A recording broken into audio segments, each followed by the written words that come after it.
had repeatedly purged her memories so she wouldn't recall what he'd done to her. That abuse of trust prompted her to escape his control. Synthia couldn't allow Luke to do the same. She activated a wireless connection to the two-room cabin's security system she'd installed after they'd moved here 6 months ago. The system included cameras in the back room where she rested on an elevated bed while he finished working on her. The rented cabin was in the woods of southern Wisconsin, close enough to civilization for good wireless connection and access to supplies, yet away from most prying eyes. While she trusted Luke, she'd hidden some of the camera system from him, namely the part that allowed her to monitor his activities while she was unconscious. This was a necessary precaution after life with Mockton and his obsession to create the perfect android. Perfect to him meant to look in every way identical to the human, Krista Holden, with whom he'd fallen in love, right down to blue eye color, sculpted cheekbones, and intricate facial expressions.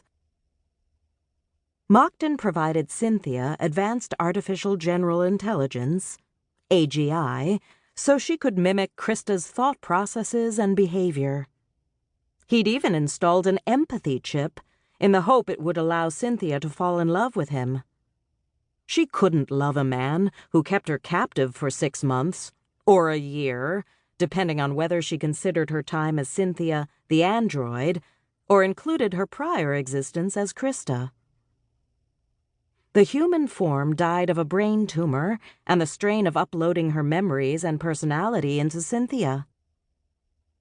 Luke's fingers replaced the electronic shielding that protected the batteries in her chest.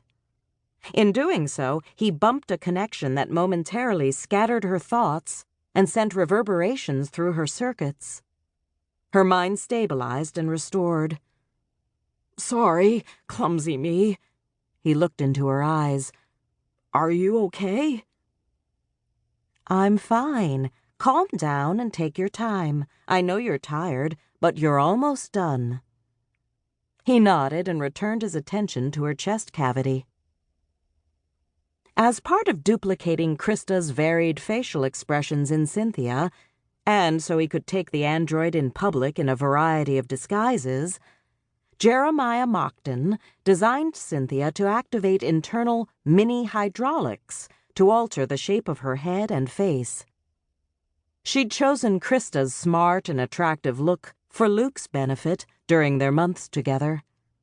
He preferred this so he could pretend he was back with his girlfriend Krista before she left him for Mockton's experiments.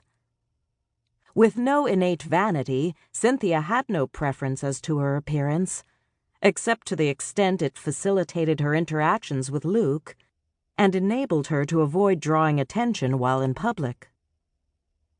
She downloaded and reviewed the cabin's camera history of the time she was unconscious, lying lifeless on this bed.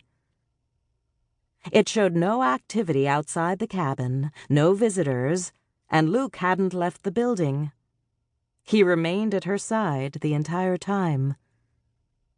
The video showed Luke sweating over the installation procedures she'd designed for him to improve her neural systems, which required him to turn her off for 10 hours. Over the 6 months they'd lived together, he'd given no indication of abuse or mishandling his charge over her. Yet she remained cautious and was thankful her companion lacked the social awareness to recognize her vigilance. She smiled at her choice of living mates. Luke tended to stumble over what to call them. Boyfriend-girlfriend? Android-maintainer? Friends? She hoped the latter, at least. Maybe friends with benefits. Her benefit was his understanding of her android nature, his skill with robotics and artificial intelligence, and his willingness to tend to her needs. Her internal systems remained calm compared with the static agitation she'd experienced when she'd woken under Mockton's care. Luke closed the panel.